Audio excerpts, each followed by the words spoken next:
పెట్టేసి దర్శనానికి వచ్చే భక్తులకి అన్ని సదుపాయాలు కల్పించాల్సిన బాధ్యత ఈ రాష్ట్ర ప్రభుత్వానికి ఉంది. ఈ రాష్ట్ర ప్రభుత్వం ఆ జిల్లా ఎస్పీకి అలాగే కలెక్టర్కి బాధ్యతనిస్తారు, అలాగే పాలక మండలికి బాధ్యతనిస్తారు. సో వీళ్ళందరూ కోఆర్డినేషన్ చేసుకొని చేయాల్సిన పనిని ఈరోజు వీళ్ళు నిర్లక్ష్యం చేసి 6 మంది ప్రాణాలు బలికొని 34 మంది గాయాల పాలైతే ఎవరికి సంబంధం లేదు, ప్రమాదవశాత్తు జరిగిందని 194 BNSS పెట్టడం ఎంతవరకు సమంజసం? సో ఈరోజు నేను అడుగుతున్నాను, మొన్న విజయవాడలో హైందవ శంకారావం చేశారు, హైందవుల్ని మనం కాపాడుకోవాలి. మరి ఈరోజు ఇంతమంది హైందవ భక్తులు చనిపోతూ గాయాలవుతుంటే ఎక్కడికి వెళ్ళారు ఈ పీఠాధిపతులు? ఇప్పుడు బయటికి రండి, బయటకు వచ్చి తిరుమల పవిత్రతను కాపాడండి, అక్కడ చనిపోయిన వాళ్ళ కుటుంబాలతో మాట్లాడండి, ఆ చనిపోవటానికి కారణమైన ఈ ప్రభుత్వాన్ని పాలక మండలిని నిలదీసి వాళ్ళ మీద క్రిమినల్ కేసులు పెట్టేంత వరకు మరి ధర్నా చేయండి. ఎందుకు మాట్లాడట్లేదు? అలాగే మీరు మొన్న చూస్తే అసలు లడ్డూలో కల్తీ జరగకపోయినా వీళ్ళు చెప్పిన అబద్ధాన్ని వీళ్ళ కూటమి ప్రభుత్వంలో ఉన్న బీజేపీ మాధవీలత గారు వందే భారత్ ఎక్స్ప్రెస్లో భజన చేసుకుంటూ వచ్చి ఎన్ని రకాలుగా మాట్లాడిందో మనం చూసాం. నిజంగా మీకు దేవుడి మీద భక్తి ఉంటే, భక్తుల మీద ప్రేమ అభిమానం ఉంటే ఈరోజు 6 మంది ఎవరి వల్ల అయితే చనిపోయారో ఈ ప్రభుత్వాన్ని నిలదీయండి. ఈ ప్రభుత్వంలో ఎవరెవరు ఈ చావుకు కారణమయ్యారో వాళ్ళందరి మీద మోడీ గారికి చెప్పి క్రిమినల్ కేసులు పెట్టించండి.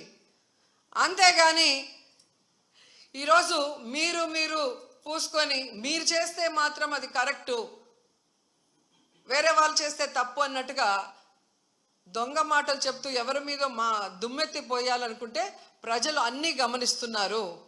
అండ్ ఈరోజు మీరు చూస్తే మోడీ గారికి కూడా మేము విన్నవించుకుంటున్నాం, మీకు భక్తి ఎక్కువ ఉంది కాబట్టి ఈరోజు తిరుమలలో జరిగింది పూర్తిగా చంద్రబాబు నాయుడు గారి ఫెయిల్యూర్, ఆయన నియమించిన అఫీషియల్స్ పాలక మండలి ఫెయిల్యూర్.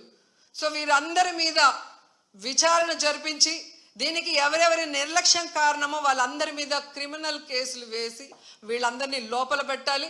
ముందు వీళ్ళందరితో రాజీనామా చేయించాలని కూడా డిమాండ్ చేస్తున్నాం.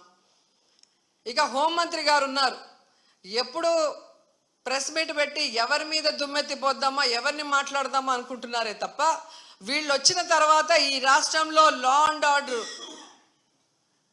ఎలా దిగజారిపోయింది, మహిళల మీద ఎలా అఘాయిత్యాలు అవుతున్నాయి, ఏ విధంగా మనుషులు చనిపోతున్నారు తోపులాట్లో పోలీసుల నిర్లక్ష్యం వల్ల, వీళ్ళకి కంట్రోల్ లేదనేది స్పష్టంగా అర్థమవుతుంది. సో ఇలాంటి వాళ్ళని హోంమంత్రిగా పెడితే ఇంకెంతమంది ప్రాణాలు తీస్తారో ఒకసారి మీరే ఆలోచించి యాక్షన్ తీసుకుంటే మంచిదని కూడా కోరుకుంటున్నాను.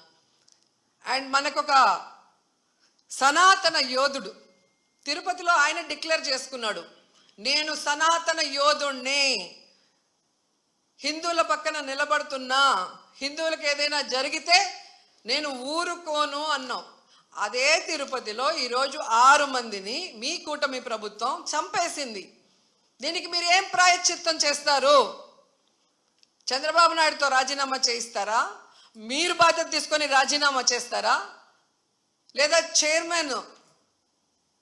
టీటీడీ చైర్మన్తో రాజీనామా చేయిస్తారా? హోంమంత్రితో రాజీనామా చేయిస్తారా? లేదా అందరూ కలిసి కట్టకట్టుకొని రాజీనామా చేస్తారా? మీ అందరి ఫెయిల్యూరే కదా ఇది. నిజమైన సనాతన యోధుడివైతే ఇప్పుడు వచ్చి మీ ప్రభుత్వంలో ఎవరెవరి నిర్లక్ష్యం వల్ల ఇది జరిగిందో వారందరి మీద క్రిమినల్ కేసులు పెట్టించుకోండి.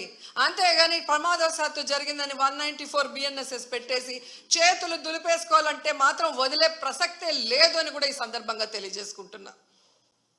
అండ్ చంద్రబాబు నాయుడు ఆయన లెగ్గు మహత్యం ఏంటో కానీ ఆయన ఎప్పుడు అధికారంలోకి వస్తే అప్పుడు ఈ రాష్ట్రంలో మనం ఎన్నో చావులు చూడాల్సి వస్తుంది. గతంలో గోదావరి పుష్కరాలు ఈయన పబ్లిసిటీ పిచ్చి వల్ల ఇలాగే గేట్లు తెరిచి జనాలు తోసుకొని ఒకరి మీద ఒకరు పడి 29 మంది చనిపోయారు. మొన్న ముఖ్యమంత్రి అయిన వెంటనే ఈయన నిర్లక్ష్యం వల్ల, ఈయన వైఫల్యం వల్ల దాదాపుగా విజయవాడ వరదల్లో 60 మందికి పైగా చనిపోయారు. మళ్ళీ ఈరోజు చిత్తూరు జిల్లా కుప్పంలో ఉండగానే 6, 7, 8 ఉండి పోలీసులందరినీ తిప్పుకొని ప్రజల్ని గాలికి వదిలేశారు. మానిటరింగ్ లేదు, ఇన్ని లక్షల మంది వస్తున్నారు, వీళ్ళకి ఏం సదుపాయాలు చేశారు, వీళ్ళకి ఎలా టోకన్స్ ఇస్తున్నారు, ఎక్కడ క్యూ లైన్స్ ఇచ్చారు అనేది ముఖ్యమంత్రి పట్టించుకోడు, చైర్మన్ పట్టించుకోడు, ఎస్పీ, కలెక్టరు, అలాగే ఎండోమెంట్ మినిస్టర్ ఎవరు పట్టించుకోరు.